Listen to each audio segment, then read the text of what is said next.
Cold war रहस्यों का एक साइलेंट वॉर था जो शैडोज और ओशन की गहराइयों में लड़ा गया था। इंफॉर्मेशन सबसे बड़ा वेपन था और प्रोजेक्ट एजोरियन अब तक का सबसे बोल्डेस्ट ऑपरेशन था।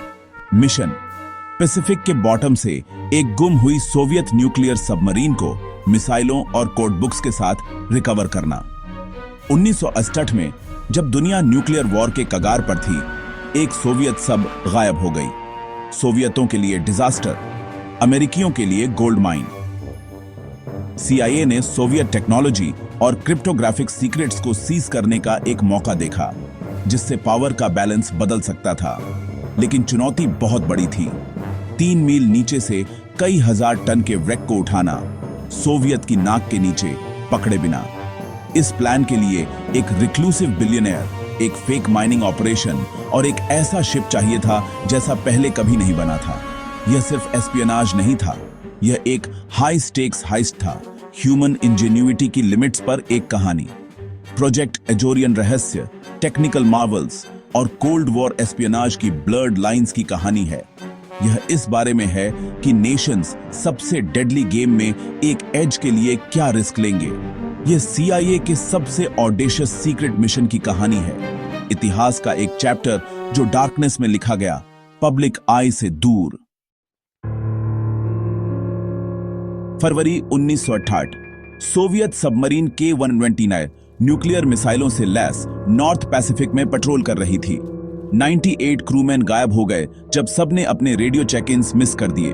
सोवियत नेवी ने एक मैसिव सर्च शुरू की, लेकिन पैसिफिक ने कोई क्लूज नहीं दिए। हफ्ते बीत गए। K-129 को लॉस्ट घोषित कर दिया गया। उसकी फेट एक मिस्ट्री थी। थ्योरीज बहुत थे, एक बैटरी एक्सप्लोजन, एक मिसाइल मैलफंक्शन, यहां तक कि एक अमेरिकन सब से कलीजन भी। जो भी कारण रहा हो, K-129 3 मील नीचे ओशन फ्लोर में डूब गई, एक स्टील टूम और सोवियत टेक्नोलॉजी का टाइम कैप्सूल बन गई। सोवियतों के लिए यह एक ट्रेजेडी थी, अमेरिकन इंटेलिजेंस के लिए यह लाइफ टाइम का अपॉर्चुनिटी था। वह व्रेक 16,500 फीट नीचे पड़ी हुई अब पैसिफिक का सबसे कवेटेड सीक्रेट था।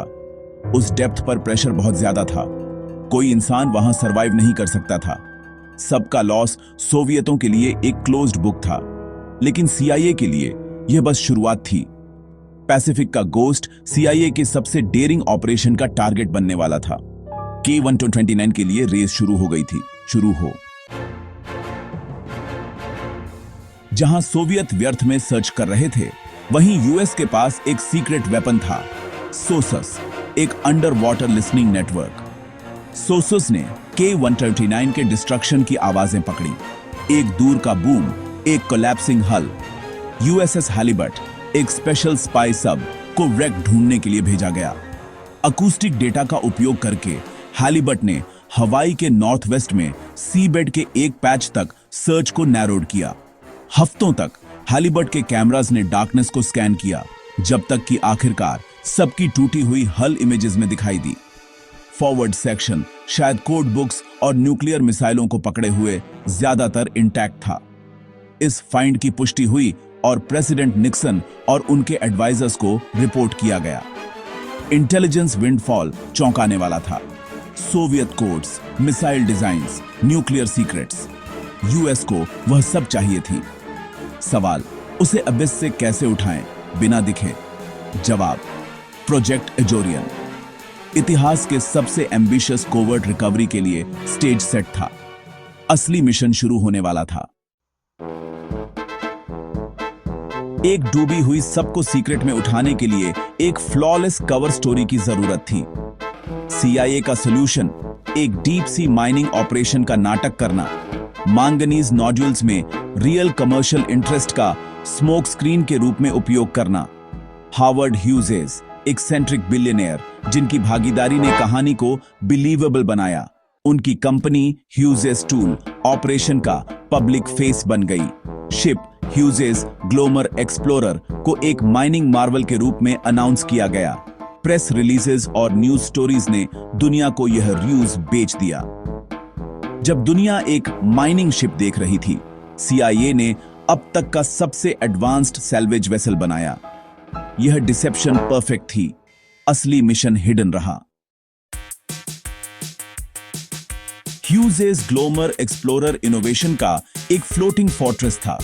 600 फीट से ज्यादा लंबा यह एक माइनिंग शिप जैसा दिखता था, लेकिन इसका हार्ट एक सीक्रेट मून पूल था। हल के अंदर एक हिडन डॉक। मून पूल ने सबको उठाए जाने और पानी के भीतर छिपाने की अनुमति दी, प्राइंग आइस से सुरक्षित। एक डायनामिक पोजिशनिंग सिस्टम ने कंप्यूटर नियंत्रित थ्रस्टर्स का उपयोग करके रेक के ऊपर शिप को पूरी तरह से स्थिर रखा। अंदर कस्टम हाइड्रोलिक्स और कंट्रोल्स ने मैसिव लिफ्ट को मैनेज किया। हर फीचर एक उद्देश्य के लिए डिजाइन किया गया था। ओशन की गहराइयों से एक सोवियत सबमरीन को सीक्रेट में रिकवर करना। ग्लोमर एक्सप्लोरर एक टेक्नोलॉजिकल पैराडॉक्स था। पब्लिकली एक माइनिंग शिप, सीक्रेटली एक कोल्ड वॉर वेपन। दुनिया ने एक मार्वल देखा। कुछ ही लोग इसका असली मिशन जानते थे। CIA के इंजीनियर्स को एक ऐसी चुनौती का सामना करना पड़ा जो पहले कभी नहीं की गई थी।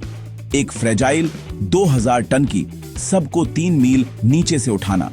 उनका सॉल्यूशन द क्लॉ, एक मैसिव मकड़ी जैसा ग्रैपलिंग डिवाइस जिसे एक रिजिड स्टील पाइप स्ट्रिंग द्वारा नीचे उतारा गया था। क्लॉ की आर्म्स सबके चारों ओर बंद हो जाती, हल को कुचलने से बचाने के लिए लोड को डिस्ट्रीब्यूट करती। कैमरास और लाइट्स ने ऑपरेटर्स को डीप सी ऑपरेशन का रियल टाइम व्यू दिया। Pipe string section by section assembled किया गया शिप को सी बेड से जोड़ा। हर कैलकुलेशन परफेक्ट होनी थी। एक भी फ्लॉ मिशन को डूम कर सकता था। इसका स्केल स्टैगरिंग था। लाखों पाउंड स्टील, सब एक सिंगल सीक्रेट गोल के लिए। यह इंजीनियरिंग थी पॉसिबिलिटी की एज पर, एरर के लिए कोई जगह नहीं थी। समर 1974। ग्लोमर एक्सप्लोरर साइट पर पहुंचा। सोवियत जहाज दूर से देख रहे थे। चालक दल ने क्लॉ को नीचे उतारना शुरू किया। दिनों तक पाइप स्ट्रिंग को असेंबल किया। कैमरास द्वारा निर्देशित उन्होंने क्लॉ को K129 के फॉरवर्ड सेक्शन के ऊपर रखा। क्लॉ बंद हो गया। सक्सेस। लिफ्ट शुरू हुआ, इंच बाय इंच सरफेस की ओर। फिर डिजास्टर, कई ग्रैपलिंग आर्म्स फेल हो गए और ज्यादातर सब टूटकर अलग हो गई। अब इसमें वापस डूब गई। मुख्य इनाम मिसाइलें और कोड बुक्स खो गया था, लेकिन एक छोटा सेक्शन क्लॉ की पकड़ में रहा। चालक दल ने उसे रिकवर किया, जिसमें 6 सोवियत क्रूमैन मिले, जिन्हें समुद्र में सम्मानजनक अंतिम संस्कार दिया गया। 2 न्यूक्लियर टिप्ड टॉर्पीडोज भी रिकवर किए गए, वैल्यूएबल इंटेलिजेंस प्रदान करते हुए। मिशन एक पार्शियल सक्सेस था, एक टेक्नोलॉजिकल ट्रायम्फ, लेकिन एक बिटर स्वीट वन। प्रोजेक्ट एजोरियन ने लिमिट्स को धक्का दिया था, लेकिन सबसे बड़े रहस्य फिसल गए।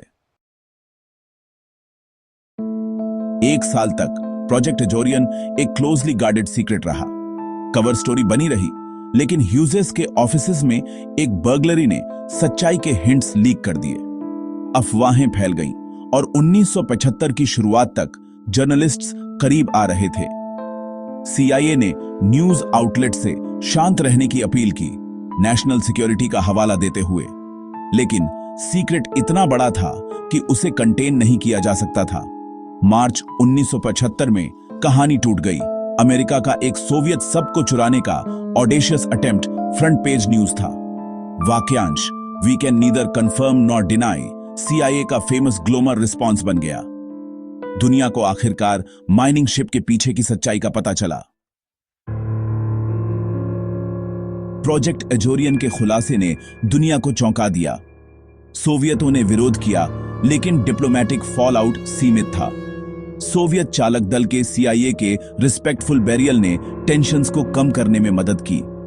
ग्लोमर एक्सप्लोरर का कवर उड़ गया, जिससे इसका कोवर्ट उपयोग समाप्त हो गया। मिशन की कॉस्ट बहुत ज्यादा थी, इसकी सफलता पार्शियल, लेकिन इसकी टेक्नोलॉजिकल अचीवमेंट अनडिनायबल थी। प्रोजेक्ट एजोरियन ने इंटेलिजेंस वर्क के बारे में पब्लिक परसेप्शंस को बदल दिया। अचानक दुनिया ने कोल्ड वॉर एस्पियोनाज के स्केल और ऑडेसिटी को देखा। ग्लोमर रिस्पांस सीक्रेसी का प्रतीक बन गया। आखिर में प्रोजेक्ट एजोरियन ह्यूमन इंजेन्युइटी, रिस्क और कोल्ड वॉर की सबसे गहरी गहराइयों में सीक्रेट्स की रिलेंटलेस परस्यूट का एक टेस्टामेंट था।